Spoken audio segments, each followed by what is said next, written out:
നടൻ സൈജു കുറുപ്പ് നായകനായി എത്തി 2024 പുറത്തിറങ്ങിയ നല്ല കിടിലം സിനിമ തന്നെയായിരുന്നു ഭരതനാട്യം എന്നുള്ള സിനിമ. എന്നാൽ തിയേറ്ററിൽ ഈ ഒരു സിനിമ വളരെയധികം പരാജയമായിരുന്നു. ഒരുപാട് കളക്ഷൻ നേടാൻ സാധിച്ചില്ല. എന്നാൽ OTT റിലീസായതോടുകൂടി തന്നെ ഭരതനാട്യത്തിൻ്റെ ആ ഒരു രൂപം തന്നെ ആകെ മാറി. കാരണം ഒട്ടേറെ പ്രേക്ഷകർ ആ ഒരു സിനിമയെ ഒന്നടങ്കം ഏറ്റെടുത്തു എന്ന് വേണമെങ്കിൽ പറയാം. കാരണം ആ ഒരു സിനിമയ്ക്ക് ഇത്രത്തോളം ഒരു ഫാൻ ബേസ് OTTയിൽ വന്നപ്പോൾ കിട്ടുമെന്ന് ആരും പ്രതീക്ഷിച്ചു കാണില്ല. ആ ഒരു സിനിമയുടെ പിന്നിൽ പ്രവർത്തിച്ച അണിയറ പ്രവർത്തകർ ഒന്നടങ്കം നെട്ടി എന്ന് വേണമെങ്കിൽ പറയാം. ഏതുപോലെ എന്ന് വെച്ച് കഴിഞ്ഞാൽ ആട് എന്ന സിനിമ ഇതേപോലെ തിയേറ്ററിൽ വളരെയധികം ഫ്ലോപ്പ് ആയിരുന്നെങ്കിലും പിന്നീട് അത് OTTയിൽ വന്നപ്പോൾ വമ്പൻ ഒരു ഹിറ്റ് തന്നെയാണ് സമ്മാനിച്ചത്. അതേപോലെ തന്നെയായിരുന്നു ഈ ഒരു സിനിമയും.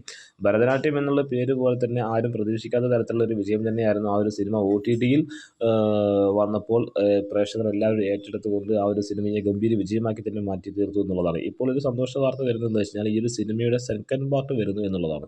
ഭരതനാട്യം എന്ന സിനിമയെക്കുറിച്ച് ഒറ്റവാക്കിൽ പറയുകയാണെങ്കിൽ ഇത് ശരിക്കും ഒരു ഫാമിലി എൻ്റർടൈൻമെൻറ്റ് സിനിമ തന്നെയാണ്. എന്തുകൊണ്ടാണ് ഇത് തിയേറ്ററിൽ പരാജയപ്പെട്ടത് എന്ന് സങ്കല്പിക്കാൻ പോലും കഴിയുന്നില്ല.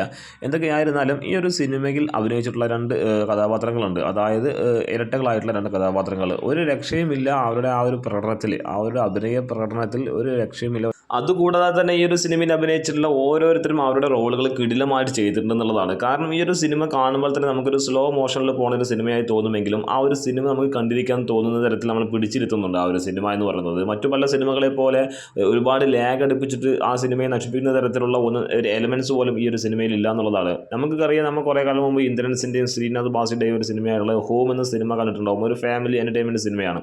ആ ഒരു സിനിമ നല്ല രീതിയിൽ ആസ്വദിക്കാൻ പറ്റുന്ന സിനിമയായതുകൊണ്ട് തന്നെ അത് ഒരുപാട് ചർച്ചാ വിഷയമായിട്ടും അല്ലെങ്കിൽ ഒരുപാട് വിജയം നേടിയ ഒരു സിനിമ തന്നെയായിരുന്നു.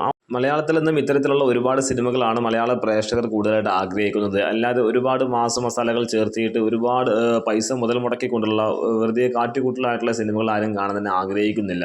നല്ല കണ്ടന്റ് കിട്ടിക്കഴിഞ്ഞാൽ തന്നെ നല്ല സിനിമകൾ സൃഷ്ടിക്കാൻ ഉള്ള ശേഷിപ്പുള്ള സംവിധായകർ നമ്മുടെ മലയാള സിനിമയിലുണ്ട്. അതുകൊണ്ട് തന്നെ ഇത്തരത്തിലുള്ള സിനിമകൾ ഇനിയും പുനർജനിക്കട്ടെ എന്ന് ആഗ്രഹിക്കുകയാണ്.